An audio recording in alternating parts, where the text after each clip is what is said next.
The following letter seems to have been written soon after the last two, in February 1813. This will be a quick return for yours, my dear Cassandra. I doubt its having much else to recommend it, but there is no saying. It may well turn out to be a very long and delightful letter. I am exceedingly pleased that you can say what you do, after having gone through the whole work, and Fanny's praise is very gratifying. My hopes were tolerably strong of her, but nothing like so certain. Her liking Darcy and Elizabeth is enough. She might hate all the others if she would. I have her opinion under her own hand this morning, but your transcript of it, which I read first, was not and is not less acceptable. To me it is of course all praise, but the more exact truth which she sends you is good enough. Our party on Wednesday was not unagreeable, though we wanted a master of the house less anxious and fidgety and more conversable. Upon Mrs. mentioning that she had sent the rejected addresses to Mrs. H., I began talking to her a little about them, and expressed my hope of their having amused her. The answer was, "Oh dear, yes, very much, very droll indeed. The opening of the house and the striking up of the fiddles." What she meant, poor woman, who shall say? I sought no farther. As soon as a whist party was formed and a round table threatened, I made my mother an excuse and came away, leaving just as many for their round table as there were at Mrs. Grant's. I wish they might be as agreeable as set. My mother is very well and finds amusement in glove knitting, and at present wants no other work. We are quite run over with books. She has got Sir John Carr's Travels in Spain, and I am reading a Society octavo, an essay on the military police and institutions of the British Empire by Captain Paisley of the Engineers, a book which I protested against at first, but which upon trial I find delightfully written and highly entertaining. I am as much in love with the author as I ever was with Clarkson or Buchanan, or even the two Mr. Smiths of the city.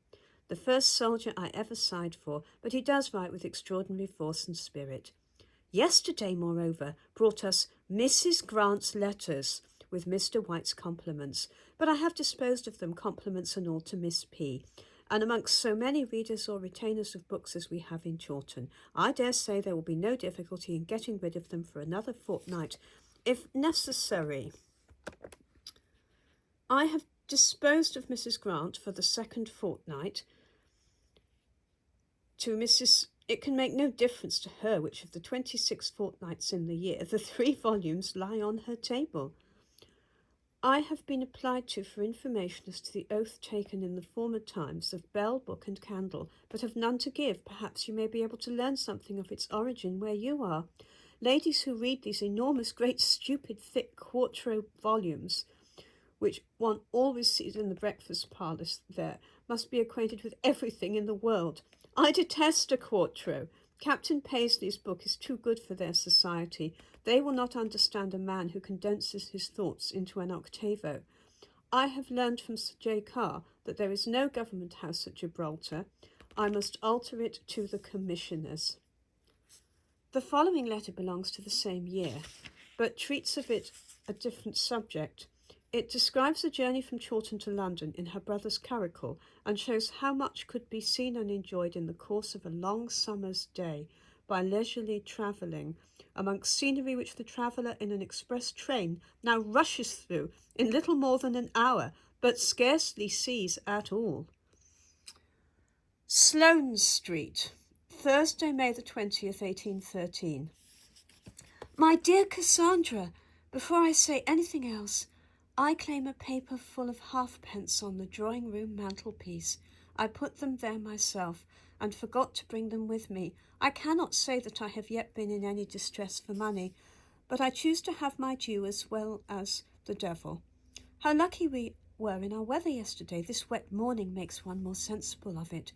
We had no rain of any consequence. The head of the curricle was put up 3 or 4 times, but our share of showers was very trifling, though they seemed to be heavy all around us when we were on the Hog's Back, and I fancied it might then be raining so hard at Chawton as to make you feel for us much more than we deserved. 3 hours and a quarter took us to Guildford, where we stayed barely 2 hours and had only just time enough for all we had to do there. That is, eating a long and comfortable breakfast, watching the carriages, paying Mr. Harrington, and taking a little stroll afterwards. From some views which that stroll gave us, I think most highly of the situation of Guildford. We wanted all our brothers and sisters to be standing with us in the bowling green and looking towards Horsham. I was very lucky in my gloves. Got them at the first shop I went into, though I went into it rather because it was near than because it looked at all like a glove shop, and gave only 4 shillings for them. After which everybody at Chawton will be hoping and predicting that they cannot be good for anything, and their worth certainly seems to be proved, but I think they look very well. We left Guildford at 20 minutes before 12. I hope somebody cares for these minutiae. And we're at Esher in about 2 hours more. I was very much pleased with the country in general. Between Guildford and Ripley, I thought it particularly pretty. Also about Paynes Hill, and from a Mr. Spicer's grounds at Esher, which we walked into before dinner, the views were beautiful. I cannot say what we did not see, but I should think there could not be a wood or a meadow or a palace or a remarkable spot in England that was not spread out before us on one side or other. Claremont is going to be sold, and Mr. Ellis has it now. It is a house that seems never to have prospered. After dinner we walked forward to be overtaken at the coachman's time, and before he did overtake us we were very near Kingston. I fancy it was about 6:30 when we reached this house. A reasonably tired business, and the horses did not appear more than reasonably tired. I was very tired too and glad to get to bed early, but am quite well today. I am very snug in the front drawing room all to myself, and would not say thank you for any company but you. The quietness of it does me good. I have contrived to pay my 2 visits, though the weather made me a great while about it, and left me only a few minutes to sit with Charlotte Craven.